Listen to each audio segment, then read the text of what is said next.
What's up, Taiwan? I'm Joey Chou.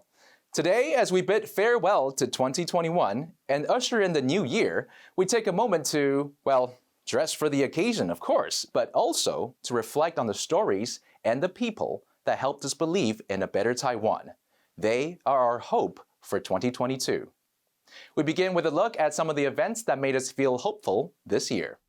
2021 was the year we dug our way out, found ways to come together, and here in Taiwan, we fought off an outbreak and vaccinated 80% of the population. But there were stories that dashed our hopes too and made us worry for the future.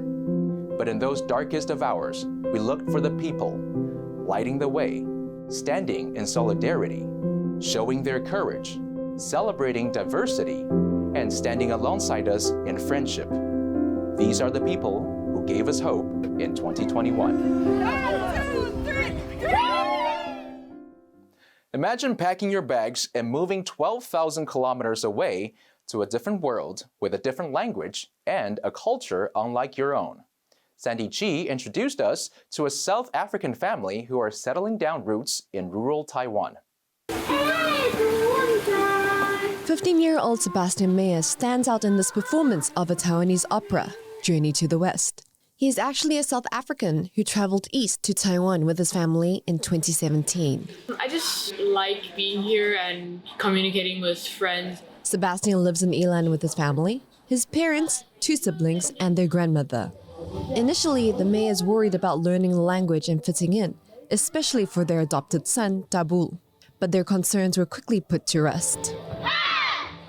The people are just nice here, because there's some stuff like what you can't do in South Africa, and then when you come here, then it's like you can just do it. As settled they are now, there are still challenges to their life in Taiwan. I'm on a visitor's visa. Now with COVID, I had a little bit of respite. I could stay, and they renewed my visa. But that is one big difficulty for me, because I have been diagnosed with COPD and it's very difficult for me to fly. But the Meyers are hopeful their grandmother's residency issue will be resolved. They feel fortunate to be among only 887 South Africans to have settled in Taiwan. Although half a world away from their land of origin, they're glad they made the journey east to this island that's now their home. LGBT members of Taiwan's indigenous community are often described as double minority, facing discrimination because of their sexual identity and their race. But when our reporter Rick Glauer traveled to southern Pingdong to spend time with 2 young LGBT indigenous men, Theos and the Guy, he found a community that is becoming more accepting of its queer members. Even the village leaders are now recognizing that regardless of a person's gender or sexual identity, they too can contribute to the community. 我们部落里面的年轻人，特别都是互相都非常的尊重。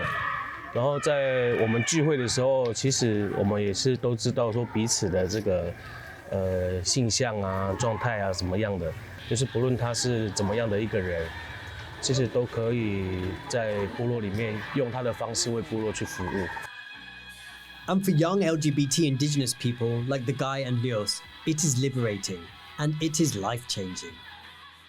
不管我们是不是阿都，我们都会为部落做事，让我们为部落做事的事情，就会让大家看到。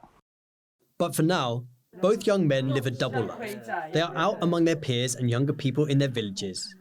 But they hide their identity from their parents and other elders. They are hopeful that the community is opening up. 台湾的社会，我自己是很乐观的，觉得大家未来会更接受彼此。10年后，我可能又老了10岁，但是我觉得总有一天，我应该可以在这个部落说 ，Yeah, I'm gay。对。 Legislator Gao Jiayu shocked the nation when she filed a report accusing her boyfriend of domestic abuse. But her bravery in speaking out about gender-based violence sparked an important conversation in Taiwan. Pichi Chuan has more. With a visible wound on her neck, Legislator Gao Jiayu faces the cameras. 我知道受害者不是只有我一个人，很多他曾经交往过的女朋友都用类似的手法跟这个方式去恐吓、胁迫。 A court decided on Wednesday to keep Gao's boyfriend Lin Bingshu in detention following police questioning. He is under investigation accused of 7 criminal offenses, including holding Gao against her will, trying to distribute obscene materials, assault, and threatening behavior. Many people in Taiwan have been shocked by the fact that Gao, a woman in a powerful position, was powerless in the face of abusive and controlling behavior. Gao's high profile means her case has received national awareness. With further details sure to emerge over the coming days, this incident can spark a wider reflection on the issue of domestic violence in Taiwan. Alex Chen and Peachy Zhuang for TaiwanPlus. China's National Day on October 1st was once a day for mass anti-government demonstrations in Hong Kong. But a sweeping national security law in the city means these activities are no longer possible. A group of Hong Kongers took up the torch this year in Taipei to show their solidarity. Ryan Ho-Kilpatrick was there. October 1st is a day of celebration in China, but for Hong Kongers, it was also a day of protest.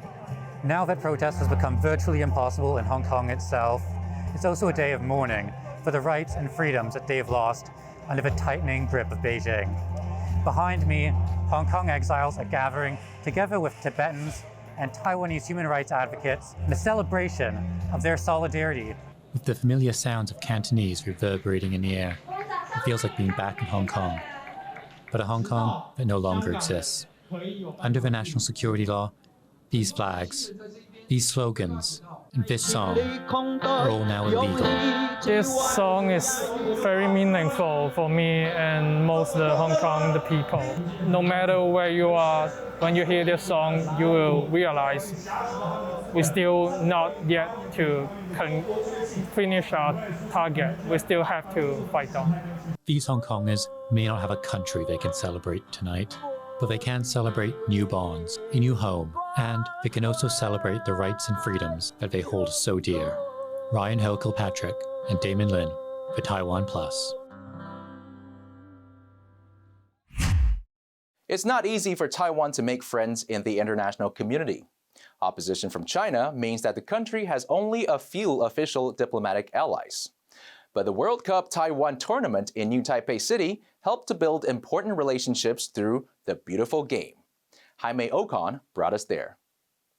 I'm at World Cup Taiwan, where 18 different teams from 13 different countries will face off in a mini tournament. And what sport am I talking about? Football.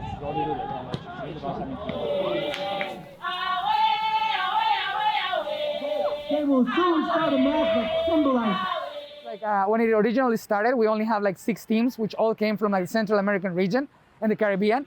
But every year, we had more and more countries wanting to participate. So this year, around half of the participants that are in the competition come from different regions of the world. Like in Europe, we had participants from Africa last year. It's also an opportunity for the world to see Taiwan. One of the highlights this year is a match pitting government officials against diplomats. On one side is Taiwan's Ministry of Foreign Affairs, or MOFA, known for their strong defense in the international community. And on the other side, the diplomatic dream team, made up of representatives from allied nations. Off the field, they stand up for Taiwan in the international community. But on the pitch today, let's just say the relationship is a little more competitive. At the end of the day, it doesn't matter what the score is, or who wins or who loses. What matters is the people who are with you on and off the field. And maybe it's about the goals. Damon Lin and Jaime Ocon for TaiwanPlus. Thank you for joining me for this final hope-filled special of the year. I've been Joey Chou, and I do hope you remember to download the TaiwanPlus app to watch all of our New Year specials at TaiwanPlus. Happy New Year, and catch you on the flip side.